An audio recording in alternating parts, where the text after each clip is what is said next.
Assalamualaikum warahmatullahi wabarakatuh. Perkenalkan, saya dengan apoteker Dr. Anda Doni Iswandani, MFAM.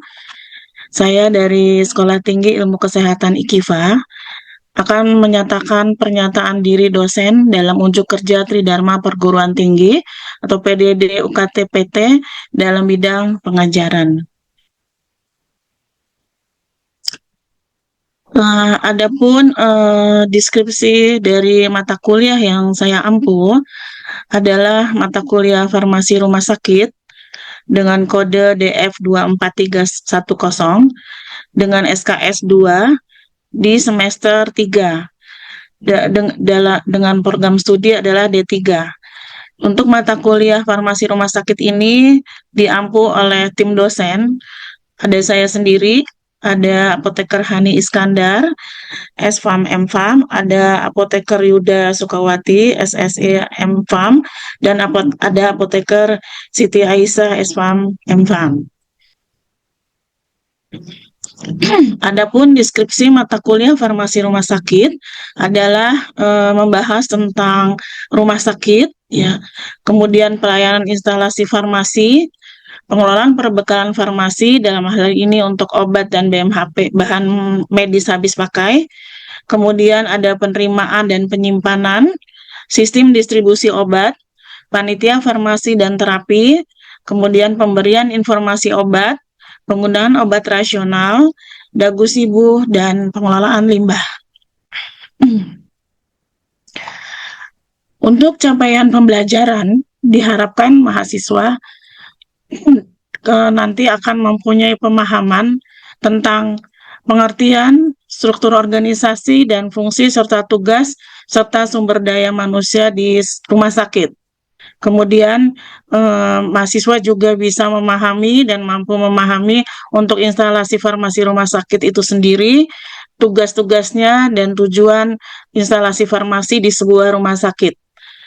Kemudian mahasiswa juga mampu memahami bagaimana pengelolaan obat dan BMHP di rumah sakit. Kemudian mahasiswa juga mampu melakukan penerimaan dan penyimpanan obat dan BMHP di rumah sakit. Selanjutnya, mahasiswa juga mampu memahami tentang distribusi obat di rumah sakit untuk pasien rawat jalan dan rawat inap. Kemudian juga bisa mengetahui mahasiswa bagaimana tugas-tugas dari panitia farmasi dan terapi di rumah sakit.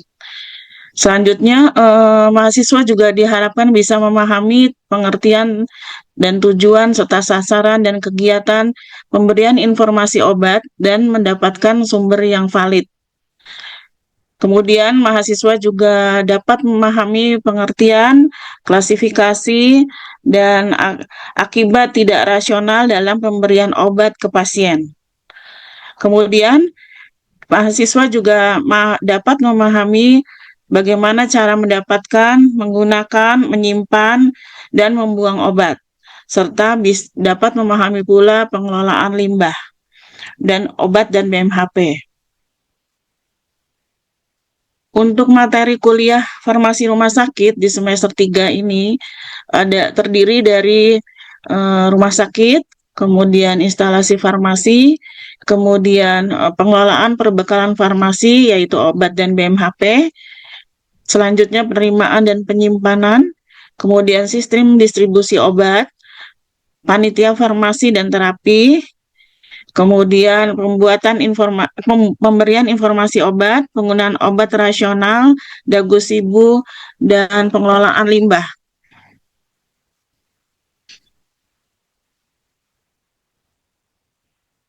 Selanjutnya untuk sistem pembelajaran dari perkuliahan ini, yaitu pertama adalah perkuliahan dilakukan secara sinkronus dan asinkronus.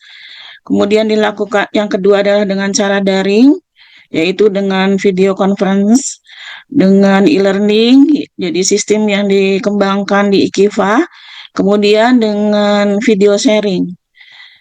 Kemudian dilaksanakan juga dengan melaksanakan kuis, yaitu memberikan pertanyaan seputar materi yang baru disampaikan pada akhir kuliah, serta tugas, yaitu memberi contoh rumah sakit rumah sakit, terus dan tipenya, kemudian mengelompokkan obat-obatan berdasarkan sistem farmakologi. Interaksi dosen dengan mahasiswa itu dilakukan secara interaktif dengan menanyakan seputar materi yang baru disampaikan, baik yang sebelum maupun yang sesudah. Kemudian diskusi saat perkuliahan. Kemudian interaksi berikutnya dengan cara Zoom, yaitu menggunakan video conference saat perkuliahan. Interaksi berikutnya adalah dengan kontak pribadi, yaitu mahasiswa dapat bertanya kepada dosen setiap saat melalui nomor WA atau via email. Kemudian interaksi berikutnya adalah melalui e-learning, yaitu sistem yang dikembangkan di IKIVA untuk komunikasi antara dosen dan mahasiswanya secara terbuka. Adapun sistem penilaian untuk farmasi rumah sakit, itu ada beberapa bobot untuk masing-masingnya, yaitu terdiri dari ujian tengah semester dengan bobot 35%, sama dengan ujian akhir semester yaitu 35%. Begitu pula untuk penilaian tugas itu bobotnya 15% dan kehadiran 15%. Demikian untuk unjuk diri dosen dalam bidang pengajaran saya. Terima kasih. Wassalamualaikum warahmatullahi wabarakatuh.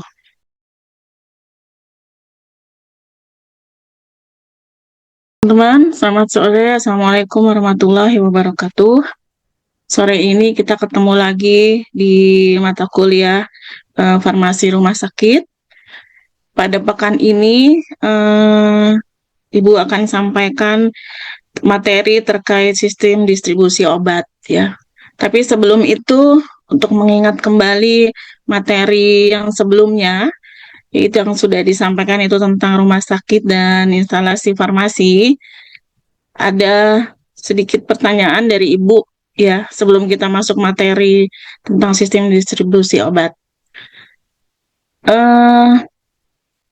Kira-kira teman-teman masih ingat nggak apa aja tugas dari rumah sakit? Boleh siapa yang mau jawab pertanyaan ini, silahkan.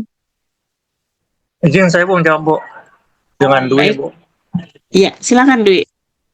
Jadi tugas rumah sakit menurut Undang-Undang Dasar Republik Indonesia Nomor 44 Tahun 2009 tentang rumah sakit itu dari pasal 1, bab 1 pasal 1 ayat 1, rumah sakit adalah institusi pelayanan kesehatan yang menyelenggarakan pelayanan kesehatan perorangan secara paripurna yang menyediakan pelayanan rawat inap, rawat jalan, dan gawat darurat.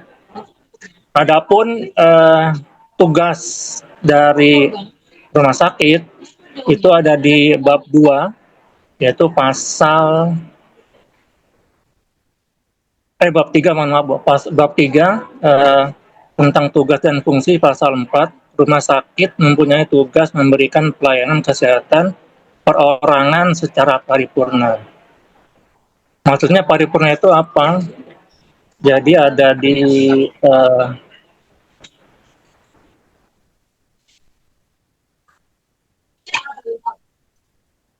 bab 1 di pasal 1 ayat 3. Pelayanan kesehatan paripurna adalah pelayanan kesehatan yang meliputi promotif, preventif, kuratif, dan rehabilitatif.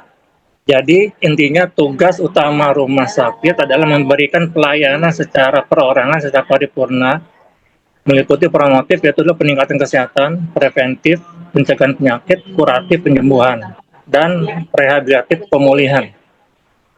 Ya, benar. Mungkin itu. Ya, terima kasih Dwi.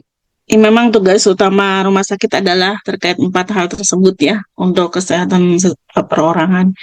Baik, untuk pertanyaan kedua mungkin tentang instalasi farmasi. Pelayanan instalasi farmasi itu diatur di dalam peraturan apakah? Ada yang ingat? Ibu Siapa yang izin mau jawab? menjawab. Iya, Sandi, silakan. Peraturan tentang pelayanan instalasi farmasi diatur di PP nomor 51 tahun 2009 tentang pekerjaan kefarmasian ya, Bu. Ya, itu tentang pekerjaan kefarmasiannya. Untuk pelayanan farmasinya, Pelayanan farmasi di rumah sakit, Permenkes ya, nomor 72 tahun 2016 ya, Bu. ya, itu tentang apa Permenkesnya? Tentang pelayanan farmasi di Standar rumah sakit. standar pelayanan farmasi ya di rumah sakit. Baik, kemudian pertanyaan yang ketiga, eh, secara umum sebenarnya eh, pekerjaan farmasi di instalasi farmasi itu ada berapa golongan? Boleh disebutkan?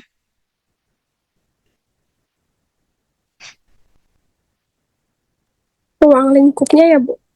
Ya, Izin menjawab ya, Bu. ya, silakan. Ruang lingkup pelayanan kefarmasian di rumah sakit menurut Permenkes nomor 72 2016 tentang standar pelayanan kefarmasian di RS. Yang pertama itu ada pengelolaan sediaan farmasi, alat kesehatan, dan bahan medis habis pakai, kayak Oke. pemilihan, perencanaan kebutuhan, pengadaan, penerimaan, penyimpanan, pendistribusian, pemusnahan, dan penarikan, pengendalian administrasi. Yang kedua yaitu ada pelayanan farmasi klinik, ada pengkajian dan pelayanan resep, penelusuran riwayat, penggunaan obat, rekonsiliasi obat, pelayanan informasi obat, konseling, visit, pemantauan terapi obat, monitoring efek samping obat, dan evaluasi penggunaan obat, serta dispensing, sediaan steril, dan pemantauan kadar obat dalam darah. Ya, benar ya.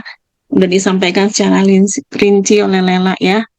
Oke, terima kasih teman-teman. Kita masuk saja untuk materi yang berikutnya, yaitu tentang sistem distribusi obat dan BMHP ya. Karena sistem distribusi ini merupakan salah satu, tadi udah disebutin sama Lela, salah satu dari kegiatan kefarmasian di rumah sakit ya, yaitu dalam kegiatan pengelolaan perbekalan farmasi ya. Di mana dalam pengelolaan perbekalan farmasi ini teman-teman TTK banyak terlibat ya. Hampir semua kegiatan di pengelolaan perbekalan farmasi ini teman-teman TTK bisa terlibat ya. Salah satunya yaitu yang akan disampaikan sore hari ini, yaitu tentang sistem distribusi obat dan BMHP ya. Nah, tahap pertama akan disampaikan untuk Ibu singkat saja SDO ya, untuk penderita rawat inap ya. Jadi kalau di rumah sakit kan ada pasien rawat inap dan rawat jalan ya. Sebenarnya SD atau sistem distribusi itu adalah proses penyerahan obat sejak setelah obat dan bahan medis habis pakai disiapkan oleh instalasi farmasi rumah sakit, kemudian dihantarkan kepada perawat atau kepada dokter atau profesional pelayanan kesehatan lainnya untuk diberikan kepada penderita, gitu ya. Jadi sebelum sampai ke penderita, setelah kita mendapatkan instruksi dari dokter berupa resep untuk menyiapkan obat atau BMHP, obat itu tidak langsung diterima oleh pasiennya, tapi mungkin bisa melalui perawat atau dokter ya. Nanti kita lihat lagi lebih detail untuk distribusinya ya. Dari tujuan dari sistem distribusi ini adalah obat bisa tepat penderita, obat yang disiapkan juga sesuai dengan kebutuhan pasien, kemudian tepat juga waktu pemberiannya, dan tepat juga cara penggunaannya, serta kita bisa juga saat menyerahkan itu, bila dibutuhkan akan memberikan informasi obat ya, terutama kalau pasien-pasien pulang atau pasien baru ya, biasanya kita akan memberikan informasi obat tentang obatnya. Nah, ini syarat-syaratnya yang harus dipenuhi ya, yaitu produk obat harus terlindung dari kerusakan dan pencurian selama proses distribusi. Kemudian sistem distribusi tidak merusak atau memperlambat penyampaian obat ke penderita, jadi kita nggak boleh terlambat ya. Kalau memang harus diminum secara teratur, misalnya antibiotik ya kita harus siapkan sebelum waktu saat pasien minum obat. Jadi sampai ke pasiennya sudah sesuai jamnya ya. Kemudian dalam sistem distribusi, pengecekan obat dilakukan sebelum obat dibawa dari instalasi farmasi. Kemudian diperiksa kesesuaian namanya, dosisnya, kuantitasnya dengan resep. Kemudian lakukan pemeriksaan ulang kembali saat obat diterima oleh perawat. Jadi di internal kita juga udah ada pemeriksaan ya.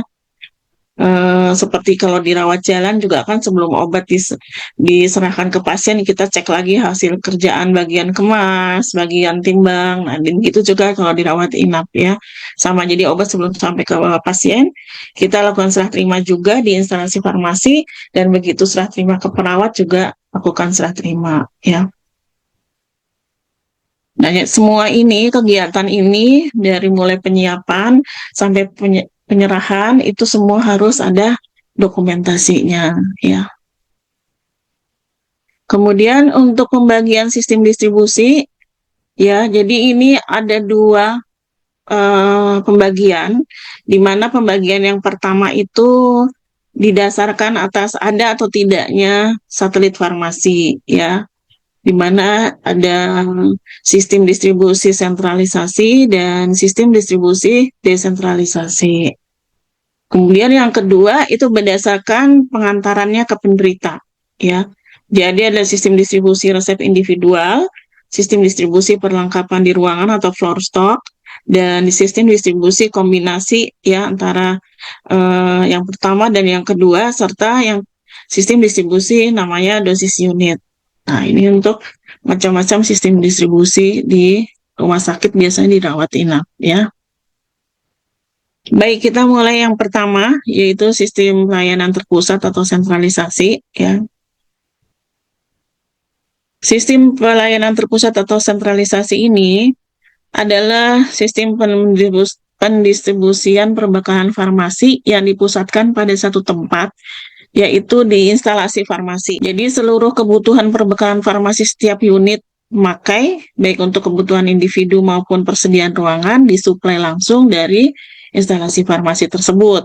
Ya, kemudian biasanya mekanismenya adalah alurnya dokter kan setelah visit atau setelah melihat pasien dia akan menulis resep. Tapi kalau pasien baru mungkin dari IGD bisa aja udah dapat resep, tapi kalau misalnya pasien dokter baru meresepkan dengan lengkap dirawat inap bisa juga ya. Jadi dari resep itu dikirim oleh perawat ke instalasi farmasi ya, kemudian resep itu disiapkan ya, baru kemudian didistribusikan ke penderita yang sebelumnya diterima dulu oleh perawat ya. Ini kalau rumah sakitnya masih belum berjalan dengan sistem yang online ya, jadi masih ada resep manual. Nah, kemudian karena itu sejalan dengan kemajuan juga, sejalan dengan masalah-masalah yang ditemukan, kemudian diciptakanlah sistem distribusi desentralisasi ya, di mana di sini menganut adanya satelit atau depo-depo ya. Jadi depo atau satelit itu didekatkan ke pelayanan ya, supaya untuk mempercepat ya. Tadi karena sentralisasi itu nilainya tinggi sekali ya, jadi akibatnya didekatkan untuk instalasi farmasi ini ya. Ya, jadi mempunyai cabang di dekat unit perawatan, kemudian ini dikenal dengan nama depo farmasi atau satelit farmasi ya. Nah, pada proses desentralisasi, penyimpanan dan pendistribusian perbekalan farmasi ruangan tidak lagi dilayani oleh pusat ya, karena udah dilayani oleh depo atau satelit ini ya. Nah, tapi kepala instalasi jadi tugasnya jadi terbagi ya, karena dia harus bertanggung jawab terhadap semua pelayanan. Apakah cukup, teman-teman? Izin Bu, saya cuma mau sharing nih Bu. Ya, boleh. Kalau di tempat saya tuh, saya juga ini ya, bisa juga desentralisasi, bisa juga sentralisasi dan desentralisasi. Memang dulu sebelum ada sentralisasi di tempat saya itu memang ada desentralisasi Bu. Jadi di masing-masing ruangan itu merawat inap dan kita juga ada 2 depo ya. Jadi dipisahkan antara inap dan jalan. Jadi inap ada apotek tersendiri, jalan ada apotek tersendiri. Kalau jalan itu berdekatan dengan IGD biasanya. Jadi jadi terpisah. Nah kalau di inap itu sebelum berubah memang kita desentralisasi Bu. Jadi kita ada unit dos di atas, ada ruangan-ruangan depo kecil di ruangan untuk menyiapkan obat tersebut. Ya. Tapi setelah beberapa mungkin pengembangan ya kita jadi sentralisasi. Ya kan? Dulu peracikan obat ampul itu kan di atas kita yang Rekonstruksi ya. Rekonstruksi ya. Nah, di ruangan tersebut di depo. Ya kan? Jadi nanti tinggal dikasih ke perawat. Nah sekarang sentralisasi semua obat infus terus obat-obatan IV itu terpusat di farmasi yang racik. Jadi nggak di atas lagi tuh, nggak di ruangan-ruangan. Terus tapi tetap unit dosnya ada Bu, ada orangnya, ada PJ apotekernya di masing-masing ruangan, dan juga ada parkirnya juga. Karena kalau parkirnya kemarin ada parkir, tapi parkir sendiri nggak banyak karena kan yang parkir itu di sini cuman ada 3 atau 4 orang ya. Jadi dia bertanggung jawab megang mungkin satu ruangan kali Bu, satu lantai untuk parkirnya. Kecuali khususnya tuh anak tuh mungkin wajib pada parkir karena ada parkir tersendiri terkhusus untuk anak, ruangan anak. Jadi dia penanggung jawabnya. Tapi kalau di ruang di luar anak itu parkirnya satu, tapi ada PJ masing-masing PJ apoteker. Iya. Itu. Nah. Ya, baik. Mungkin Ibu lanjut dulu untuk sistem distribusi di rawat inapnya ya. Jadi kalau berdasarkan yang kedua tadi berdasarkan letaknya ada atau tidaknya satelit farmasi ya, tapi sekarang adalah pembagiannya berdasarkan cara pengantaran ke penderita ya. Jadi ada sistem distribusi resep individual ya. Jadi ini berdasarkan resep ya, seperti rawat jalan juga ya. Jadi dokter menuliskan resep ya, kemudian setelah tadi juga sebenarnya semuanya dikaji juga ya teman-teman. Jadi kita kan sekarang memang udah tadi sesuai tadi peraturan Permenkes 72, memang resep harus dikaji oleh kita. Mau dimanapun kita melakukan pelayanan, mau di apotik, mau di rumah sakit, mau dimanapun, di klinik, di puskesmas, kita juga harus melakukan pengkajian ya. Setelah dikaji, kemudian disiapkan oleh instalasi farmasi ya.